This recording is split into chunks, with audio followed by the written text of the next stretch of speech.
Hello, hello, and thank you for tuning in. It's Brandi's World. Okay, y'all, a trigger warning. In this episode, there will be discussion of death by suicide. So, fair warning, if you want to skip past that portion of the discussion, I will leave a warning right before it. Today, we are continuing our series of looking at a podcast brought to us by the Christian Post. And if you're just joining us in this journey of looking at the podcast Generation Indoctrination, the Transgender Battle, let me recap a little bit about this podcast. I'll just read right from their description. The transgender craze is growing and metastasizing in America and across the world. Confusion is abounding. And while Western cultures celebrate and elevate it, the costs are quickly mounting, from loss of parental rights to botched and destroyed young lives. This movement leaves little room for apathy. That's this docuseries style podcast. Little recap. They've been interviewing parents who have complaints about school policies that are being accepting and welcoming to trans and non-binary or non-cis children. And so we're hearing that side. We're not listening to the school or the children. Not yet, anyway. We have hope. We're going through this together, people. And so far, Brandon Showalter has interviewed a mother of a child and a couple of parents of some other children and a lady named Tiffany Justice who runs an organization who claims they have thousands of parents who they help support against being bigoted towards children at schools. It's unclear of what they're protecting the parents from. Okay, we're going to pick up, I believe we're still interviewing Tiffany Justice. And Tiffany was just telling us in the end of the last episode that 11 and 12-year-old girls are mutilating their bodies and cutting off their breasts. She had some strong words. Trust me, 11 and 12-year-old kids are not deciding to cut off their breast, and doctors are not doing that. But they're telling each other stories, okay? So let's pick up and hear what's next to come out of Tiffany Justice's mouth, okay? Hormones and to take puberty blockers to stop puberty and the health effects, the long-term health effects of that in the lifespan of a person. To take it to the next step as far as, what really does seem to be genital mutilation. The idea that you would somehow, cut off genitals or try to reinvent or create a vagina on a boy. Okay, so she's just saying, hey, look that whole field of doctors and surgeons and places across the world, not just here in the United States, but all of those doctors and medical people, they just like to mutilate people. It's all mutilation. They're not performing surgeries. They're not treating afflictions that people need treatment for. They're just mutilating people. That's what she's trying to tell us. She's trying to say that the surgeries, like a bottom surgery, is just mutilation. Just mutilation. I'm not even going to look into it. I'm not going to, just mutilation. And they're going to be, I guarantee, okay, I don't know what's going to be next, but I'm going to guess that we're going to get into some anecdotal story about, I had a surgery and I so regretted it. No one should ever get those surgeries. It's mutilation. Well, guess what? I've had surgeries. I know lots of other people have had surgeries. And in fact, there are journals, medical journals, who keep track of people who have surgeries, procedures that may or may not need a surgery, like facial feminization. For now, we still kind of need surgery for that result, for that treatment. A bottom surgery. We need a surgery for that treatment to get that affirmation of your gender identity to match up more closely with your gender expression. And since those things are not dictated by or yoked to sexual characteristics, to say that removing a sexual characteristic that does not align with your identity is mutilation is not getting the point. The point is to align the identity. And sometimes those sexual characteristics do not fall in line with that identity. And other sexual characteristics may be more welcoming and comforting and aligned with that identity. And it will help to treat the dysphoria. And as we are learning, and as we should know by now, dysphoria, gender dysphoria, is when the gender identity from within is not aligned with the gender expression on the outside. So you do the treatments on the outside to more align with the inside. And that's how you treat gender dysphoria. And sometimes that means removing sexual characteristics. And some of the surgeons are so good that they can make a plastosurgery to recreate a sexual characteristic that that individual is going to feel more comfortable with as their body.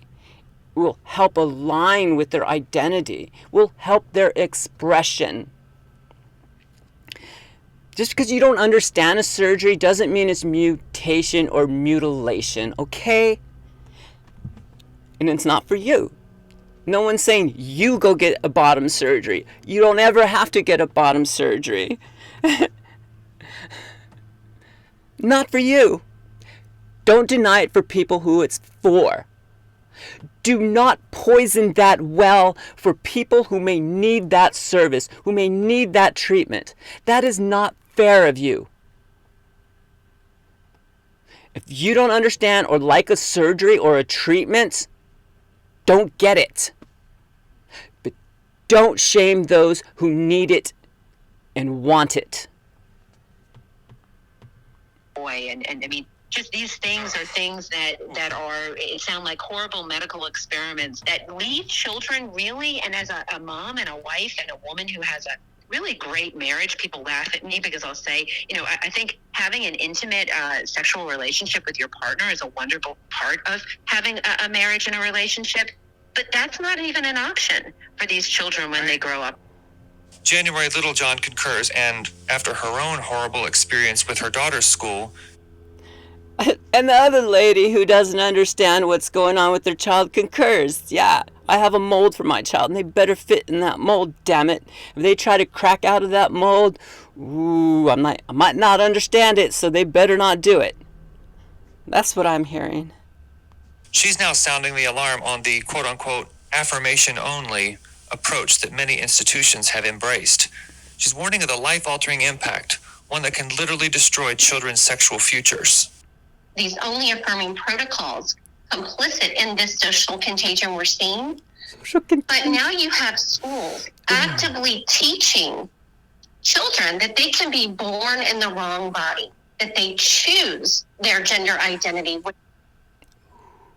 See, that language is explaining to me. She doesn't understand it. She doesn't get it. She just doesn't get it. You can't. That's like saying you can choose your handedness. You don't choose something that's innate within you. You don't choose your handedness just like you don't choose your gender identity. You can recognize your gender identity, you can discover it, and you can express it. Or you can stifle it. You can muzzle it, you can oppress it, and you can deny it. But you'll never get rid of it.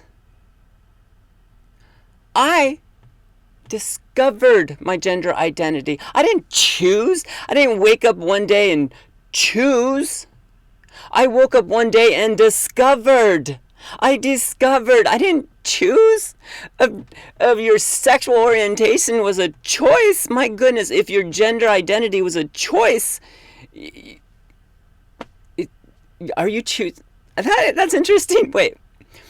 So she thinks it's a choice for your gender. Does she wake up every day and choose to be a woman? And she wakes up and goes, "Oh God, these feelings I'm having, I don't understand. I could be in my binary system, either box, either sex, either gender. I could be either, but I better choose. So every day I choose the one that fits, the one I was assigned at birth. I'm really good at choosing.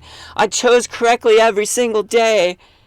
Is that what she thinks? She thinks she gets up every day and chooses and makes the correct choice, and everyone else who made the wrong choice are just, you made the wrong choice.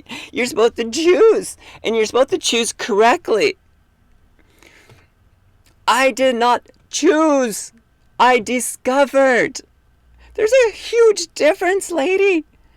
And with that discovery, it opened my eyes to why I was so uncomfortable in my own skin for most of my life. It opened my eyes to discover my gender identity inside, to help me understand why I felt like I never fit into the person I was supposed to be my whole life. I never fit. I could not fit into those labels that I was supposed to live up to. I didn't choose anything. I discovered. And then I chose to express. Is that the choice you're talking about? You're talking about I should not choose to express who I am? Because I don't choose who I am. I choose to express who I am because the other choice is to oppress, to deny, to stifle, and to reject. To me, I can't live a life with that choice, with those choices. So to me, it's not a choice, because either I live and express who I am, or I try to be something I'm not. But I would still be me inside. I would now recognize. I opened up and saw the petal of the flower. I cannot close those petals and pretend it is not there anymore. Pretend I'm not a beautiful flower. I see it in myself. And I see it in my mirror. I see it in my social mirror. I see it in my wall hanging mirror. Because I discovered me. And I chose to be me. So if there's any choice, you're asking us to choose not to be us. You're asking me not to choose to be me. That would be awful. Because that would mean I could not express who I am. I could not choose to be me, because you do not want or allow that choice to be me. That's what you're denying. You're not denying some abstract choice of some fling or some wild idea that someone came up with and thought maybe this is going to be fun, shits and giggles, I'm going to go along with. No. You are minimalizing the existence of trans people like me. You're minimalizing our identity by saying our identity is not what we see. It is just a choice that we chose differently than we're supposed to. It's wrong. I choose to be me because I discovered me, because I recognize me, and I want to express me. The choice is to express, not to be. There's no choice to be. I am. I am me. I can only be me. The choice is, do I express me or do I not express me? And you want us all to make the choice of the latter, the choice to not express. That's what you're really asking. You can't ask me to do it. How dare you? Let's continue on, people. Which can be completely separate from their biological sex. And what this is doing is it really is creating confusion in these children where there was no previous confusion. We are literally manufacturing children who are... Where there was no previous confusion. Even if the child went along with you and never even questioned their gender identity, do you think there'd be no confusion? Do you think they would wake up every day and go, "Woof, I feel wonderful every day"? But that wasn't me. I was in that situation. I grew up my entire childhood. I never questioned my gender identity, but I was never comfortable in my skin. I never liked myself. I never wanted to express the label I was, because I didn't know how to express it, because I never felt like I could express it correctly or right. Are confused about their sex. And yeah, that's the point. I was confused as a child. Get it? I was still confused, and I wasn't questioning my gender identity. I wasn't trying to express my gender identity. I was expressing the box that I was placed in at birth. I was expressing all of the items in box A in our society. I was trying my damnedest to express that because I didn't question it. But it did not mean that I was not confused. I was confused as all get up. It was confusing for me. My entire life was confusing until I discovered my gender identity, and it opened up a light, and I saw that life is not that confusing anymore. I am not that confused anymore because I discovered who I am. I was a confused kid who did not ask about my gender identity. This is being normalized as a healthy part of development, and that could not be further from the truth. As a parent, when I started to peel back the layers of what affirmation-only treatment meant, you start to see the horrors of children becoming lifelong medical patients. Lifelong medical patients. You know what she's talking about there? Like me. I'm a lifelong medical patient because I require estrogen in my body. I do not have organs in my body that produce a lot of estrogen. I don't get a lot of estrogen from my environment, from my food, from my wherever. I have to get estrogen through my doctor making an order to the pharmacist. And then I stick a needle in my leg and I shoot estrogen into my body once a week. And since I do not have the equipment in my body to give me that little injection of estrogen, I am a lifelong patient. Should I therefore have not worth in my life? Me being a lifelong patient, like, I don't know, my dad's a lifelong patient because he's a diabetic. Are diabetics not worth having around, just like trans people aren't worth having along because we're lifelong patients?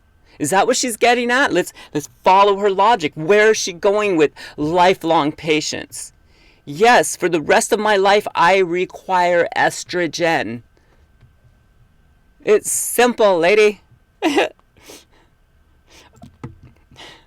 On experimental puberty blockers and cross-sex hormones that will ultimately sterilize children and destroy their sexual function. Destroy their sexual function. We're talking about the sex. Goodness. It's not about sex. And it doesn't destroy your sexual function. This sounds tinfoil hat crazy. And the alarming implications of what this causes in children often elicits a kind of analysis paralysis. It can't be that bad, can it? But the evidence is pouring in, particularly as those who were indoctrinated in the schools and then went on to undergo the experimental gender medicalization wind up with regret. Parent advocate Natasha Grover of Loudoun County, Virginia, told me about one. I told you they're going to go to anecdotal testimony. But if these people really wanted to put out these statistics and say this is awful, they would go to the experts, don't you think? And say, experts have looked at it and they've done large studies. And here's what those large studies show. Notice they're not doing that. They're not going there. Because like I said earlier, I don't have the statistics in front of me. Feel free to look them up. Because I'm not hiding anything. I'm not making anything up. Statistically, gender affirming treatment, surgically and otherwise, are some of the most successful treatments that we do. They work well. So well. Better than most other treatments for other ailments. I don't know how else to say that, people. It's not going to work for every single patient because no treatment works that way. So of course you're going to find an anecdotal thing for anything. Think about the most successful surgery you can think of. Do you think there's going to be no anecdotal stories about how it was bad for that person? Of course there's going to be. Everything is on a bell curve, right? So they're pooling at the end of the bell curve going, look, I have these little stories where these people, maybe the surgery wasn't for them. Maybe for 10,000 reasons, for one reason, for no reasons, it did not work for them. But this is not about that one end of the bell curve of all the people who get the treatment. We cannot just focus on the very end of that, or else we wouldn't treat anything, because everything would be out of the margin of error for success. There's a margin of error for success in all of these treatments. Any treatment you have medically is going to say, here is the margin of error for, we're going to call this successful and not successful. And it is going to be very successful, and you're still going to have a few anecdotal stories who fall outside of that bell curve way onto the end. And they're going to say, whoa, it didn't work for me, so no one should have it. Well, you know what? F you, because if something works for 95 to 99% of the people who need that treatment, and the 1 to 4% who got the treatment it didn't work for, if they're the only ones we listen to, we will not progress in our medical anything. But let's listen to this anecdotal story about someone who didn't like the surgery they had, or it didn't work for them. Whatever. Okay, here we go. Heartbreaking detransition example that shows why understanding these issues is so necessary. Well, one thing that astonished me was back in, I think it was January 2019. I went to, it was kind of like a conference / protest or something like that going on in DC. Feminists kind of held a event at a library in DC, and you know, there were panelists, different feminist panelists speaking about this particular issue. And during the Q&A part, a girl stood up, she's maybe 19 years old, and told her story. And she was a graduate from the Loudoun County Public Schools. And she got kind of caught up into the whole LGBTQ crowd, you know, who became her glitter family. And they were just she got all caught up in these people's existence. It was weird, you know how, like, I imagine this lady back in the south of the United States back in the 1950s, or anywhere from the 1750s to the 1950s, and they'll be like, then my loved one, the one that we raised to be just like us, they started associating with those kind of people. It wasn't one of us kind of people. It was one of them kind of people. Oh, I had to clutch my pearls so tightly. It was scandalous. Oh, they interacted with them. Oh, wait. Now let's go back to 2023, and let's hear how this lady's reacting to her loved ones, or the people who she wants close to her network to be just like her. Let's see how they react to people who may not be exactly like she is. So supportive of her whole, you know, gender identity stuff going on. She ended up identifying as trans, and by the time she was 18, she had her breasts removed. And it wasn't shortly thereafter, maybe a year later, because by now she was 19, speaking to us, she said she had detransitioned and she realized she was a lesbian and a radical feminist instead of, and when she detransitioned, she said she lost all of her, presumably her Loudoun County glitter family, fellow students and whatnot, because they, obviously she was bucking the whole, their whole worldview. In addition to these horrors, some families are being... Fair enough. I 100% believe that 19-year-old person went through a transition and discovered it wasn't for them. And they fall into that 1 to 4% of the people who go through those treatments and it doesn't do it. There's got to be some people, the people who fall into the 1 to 4% of the treatment that's not successful. Are they supposed to never talk or never say anything? Are they supposed to just shut their mouth? No, fair enough. They talk, tell their story. Yeah, this could happen to 1 to 4% of the people. That's a risk to take. Hey, you want to know what happens to at least 1 to 4% of people who have any type of cardiac surgeries? Any type of general anesthesia? Those people don't get to tell their stories. There's also an error rate in general anesthesia. Should we not give general anesthesia to people? No, I'm not taking anything away from that person's story. I'm sure that they regret and have an awful experience. Granted, that will happen.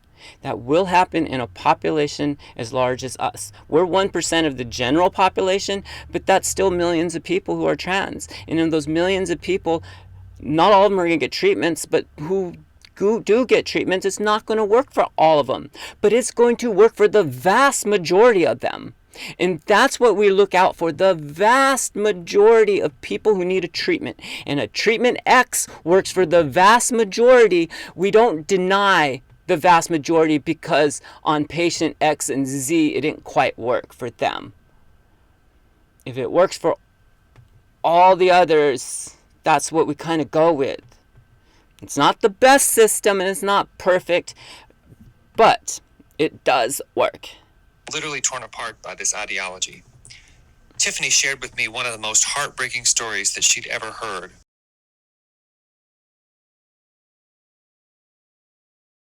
Okay, y'all. For the next 6.5 minutes, there will be discussions about death by suicide and specifically teenage transgender children and suicide. And if this topic is too heavy for you, skip forward about 6.5 minutes and rejoin the conversation with us soon. Thank you. About when parents try to stop their children from traveling down this path. In March of this year, she heard the story of Abigail Martinez, who is originally from El Salvador and now resides in the Los Angeles area. Abigail's daughter, Yaley, died by suicide after a state social services agency removed her from her mother's custody so that the teenager could undergo the experimental hormones. Listening to a mom who was out in California who told us really what it was like to have a child who was indoctrinated in a school, have Child Protective Services take that child then from her because she wasn't willing to affirm medically, and then... Oh my God, that is so tragic, y'all. So this lady, her child, I don't know why they're focusing so much on that lady, because I want to focus on that child. I'm trying to imagine what that child went through. It wasn't clear if the child came from El Salvador or just the mother came from El Salvador, but they're living in LA. I grew up in Southern California. I know a lot of the culture in LA. This child was not allowed to express themselves at home. And apparently made it known to the school, who made it known to child services. And that's what child services are there to protect the child. Because the child is being denied their identity, being denied who they are. And that's scary and that is hurtful. And that is where the suicide rates get so high. It's not because you're trans that you're in a high-risk suicide. It's because of the way society and people around trans people are treating us. It is the treatment. It is the shunning. It is the poisoned well that we are expected to exist in that is killing us by suicide. It is tragic and sad. This child was taken away from their family because they weren't getting the support they needed. And I know what it's like to deal with child services in Los Angeles County. And there's a strong chance they did not get the needs met that they need met through those services. Those services are stretched out thin, overworked people who cannot be there for every need that those kids have. And that is why it's so important for family and friends to accept and allow those children to express who they are, to be them. That child was denied it in the home. Who knows what they got when they were put into the Los Angeles County Child Services? Not much. Maybe not much help for their unique situation.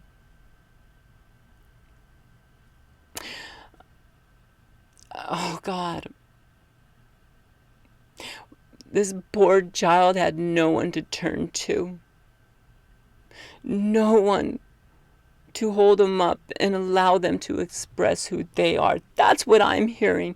That's the tragedy here. Listening to this mom tell a story about her daughter and how she knew her daughter wasn't okay. And she knew that the hormone therapy or the cross-sex hormones and the medical affirmation of this gender dysphoria that her daughter was experiencing wasn't going to help her daughter feel better because her daughter was dealing with a lot of other issues. And yes, that child is going through so much. It's not about the treatment. It's not hormone replacement therapy that's killing us. It is the social bombardment of rejection and shame and guilt put on us that is killing us.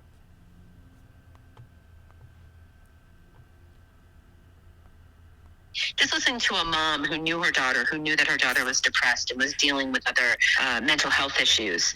Listening to that mom and knowing in my heart as a mom that you know your kids, and then hearing that mom say that her daughter killed herself and that she woke up that day with a pit in her stomach and she needed to talk to her daughter. She knew something wasn't right. And meanwhile, this daughter had been removed from her home and had basically been told that her mom was, a threat to her, that was allowing her to be her real self. And so to listen to a mom talk about her daughter kneeling in front of a train and taking her own life. That is so tragic, y'all.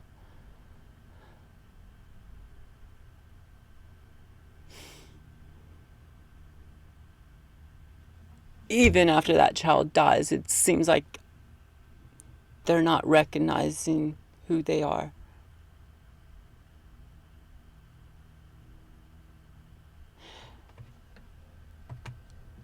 It reminds me of apologists for Christianity. When you ask them about the apostles, how can we rely on the apostles, what they said? And the number one answer I usually get, why would they die for a lie? They absolutely believed and knew the truth of what they were writing. Right? Isn't that the number one answer I get? Yes, it is. Let's apply that to that child. That child died. Not because they were trying to mess with their family, not because they were trick their family and their friends around them. I'm going to play a trick on you, and I chose to be a different gender today. No, nothing like that. It's because they knew who they were, and they tried to express who they were. And they could not do that. They would They died trying to be who they are.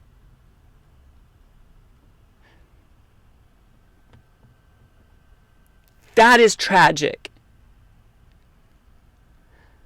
It's not tragic that the mom misses the child that they didn't support. Yeah, okay, that's tragic. But not as tragic as dying because you cannot be you.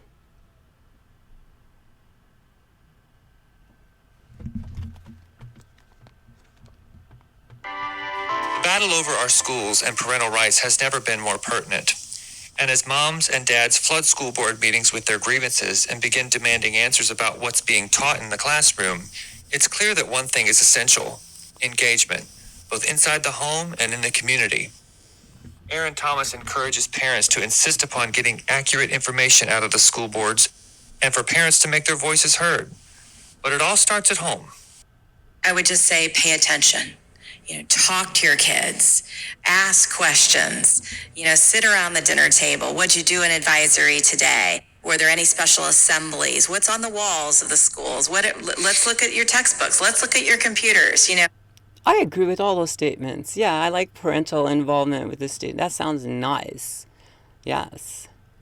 I hope that student is able to express all the things going on in their life. Wouldn't that be nice as well too?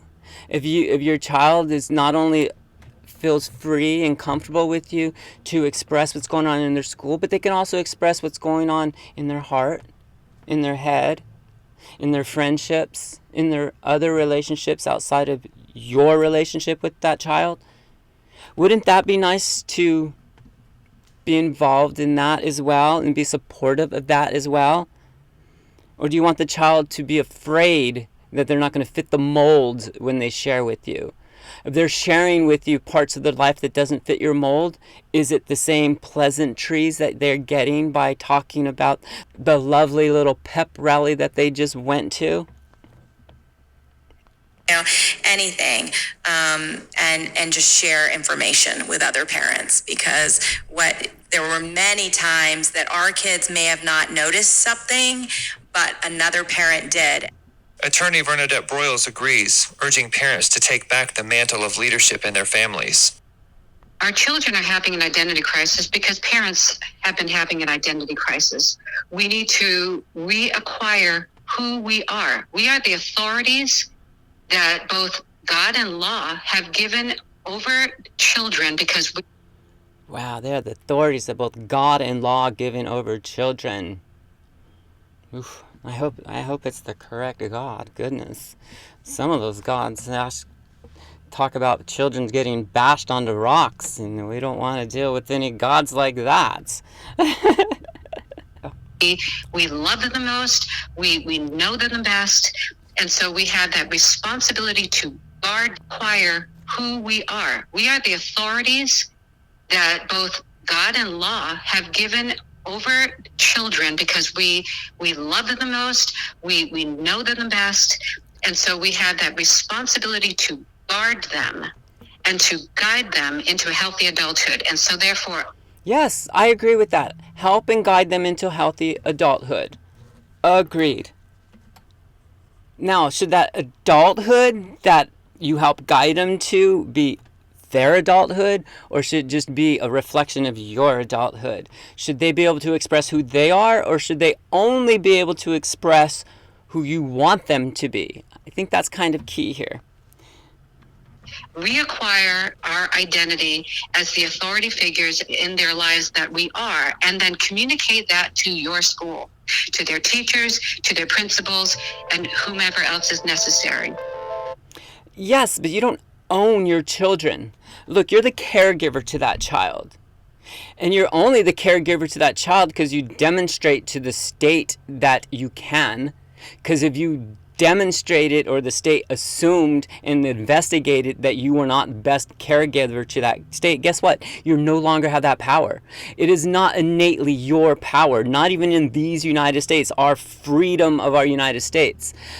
your child's custody can be taken away from you. You even talk about that in a story a little while ago. So it is not your power given to a monarchy kingdom where you can just do what the hell you want with that human being because you control them. No, you are their caregiver. You are responsible for raising a citizen in our society. So, no, you can't just do whatever the hell you want. And if society is leaning towards a way that you don't like, you don't get to say, I'm taking my ball and my bat and I'm going home. And when I say ball and bat, I mean my possessions, my children, my possessions, I possess those children and I will mold and control them. And if society is going in a way that doesn't agree with me, guess what? I'm still going to mold them and control them and just pull them away from society. That's not why you demonstrate to your child why society is wrong and why your ideas are better. And maybe we have a ground to talk on. But society has looked at the issue and we have decided, hey, transgender people, non-cis people, non-binary people, guess what? They're all humans. They're all people. And if you live here in the United States as a citizen, you're all United States citizens.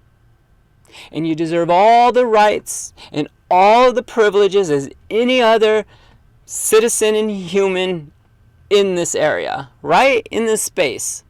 You deserve the same space because you are a person. And it seems like they have a huge issue with that. Like if I tell these people quit dehumanizing us, they see it as persecution. You can't persecute me. I have the right to dehumanize you. I have the right to say you're less than in our society. To say your identity doesn't really count. To say that if anyone chooses to go your path, they are poisoned and I will not allow it under any control I have. Because that's what you're saying. There is, of course, another issue we must contend with before we conclude this episode. What do parents do if they face a situation in which their child identifies as transgender? January? That's a great question. What do you do if your child comes out to you as trans? Because that is a crucial and important question. And most people don't know that answer. I'll let you in on a little secret, though. It boils down to like only a couple ingredients. If your child comes out to you as trans, it boils down to listening, accepting, loving, and sprinkling a heavy dose of empathy. If you use that ingredients, everything's going to be great when your child comes out to you as trans. If you're one of the lucky ones, that's like winning the lottery, though, because it's like, think about it. About 1% of the population are trans. And if you are trans or your child is trans, that's fortunate. You're lucky. You hit a jackpot. You're one of the few. I really do see that way. I feel fortunate that I discovered my identity, and I feel very privileged and fortunate that I am able to express that. I feel like I hit the lottery because I can express who I am. And that should just be a right. It shouldn't be, I am fortunate and lucky because I can be me. But we only got a few more minutes. Let's continue on. Who has weathered this very thing, offered her insight. So many parents in this situation, they freeze. They are terrified to parent their child. Yes, for many reasons. Many things can happen to a parent in their life, and they're going to freeze. Many things can happen and a parent's going to freeze. Parenting's not easy. It doesn't come with a easy to do button or an easy manual. Parenting is challenging. Just because something's challenging don't mean that a group of people should be denied to exist, right? Back to us. When their child expresses a transgender identity, And what I will tell you from personal experience is these children do not understand many times what they are asking for, what they are stating. They are simply regurgitating propaganda that they have been taught. Oh my goodness, they're simply regurgitating propaganda that they were taught. I'm sure the language and the words that they were taught, because does a child innately know language? No, a child is taught language. And you taught language by what's around you. And a child expressing themselves and actually has the words to express that, that is a good thing. When I was a child, I could not express why I was uncomfortable in my skin, why I felt like a failure trying to live up to a gender assignment that was placed on me. I didn't have the language for that. I didn't know to ask the questions. You're saying it's a bad thing for these kids to know to ask questions and know the language of the subject they're talking about? Maybe some of their friends are experiencing gender dysphoria and they need to support their friends. Maybe they're a nice kid and they understand that not every kid is just like them and not every kid fits in the same box they fit in. Maybe they want to have diverse friends and they want to be nice to those diverse friends, and so they want to understand what some of their friends are going through. Maybe they're going through things in their body that they don't understand. They're looking inside and don't understand why their identity is not aligning with their expression. All of these scenarios, all of them should be looked into and questioned and saying, yes, let's explore, let's support, let's look at how we can help people who are going through gender dysphoria, experiencing gender dysphoria. How can we help people socially adjust to their identity? These are good things, people. Let's continue. And so I encourage parents in this situation that you have to parent this issue and set healthy, appropriate boundaries, just like you would in any other situation.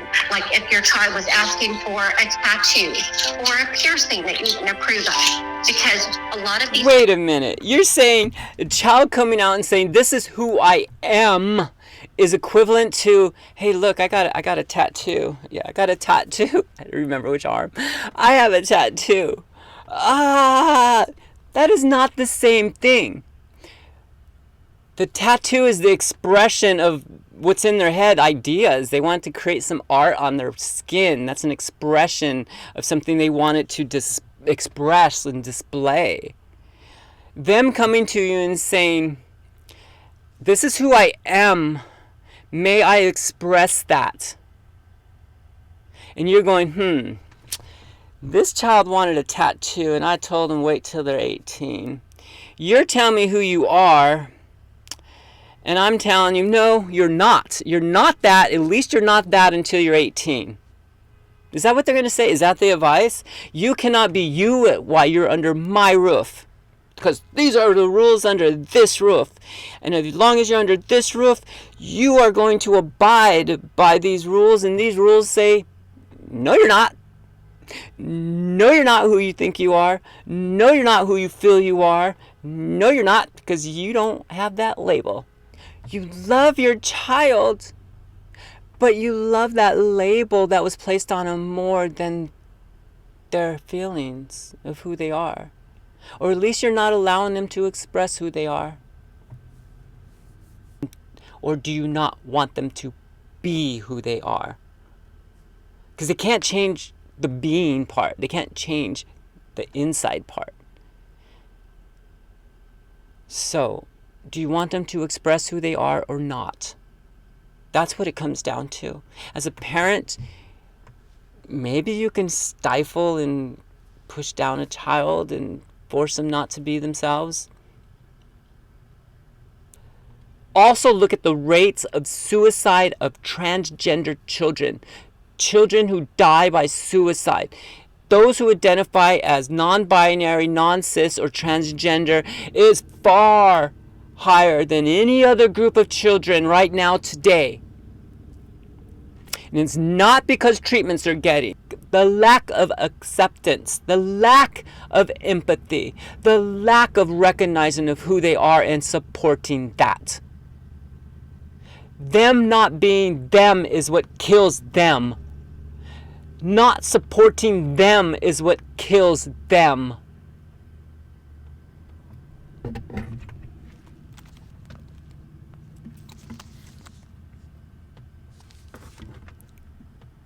Parents are terrified at what's going to happen long term, but especially if your child is young and they are still under your roof, you have to recognize your parental authority, not just... Oh shit, I didn't even know she was going to say under the roof. That's funny.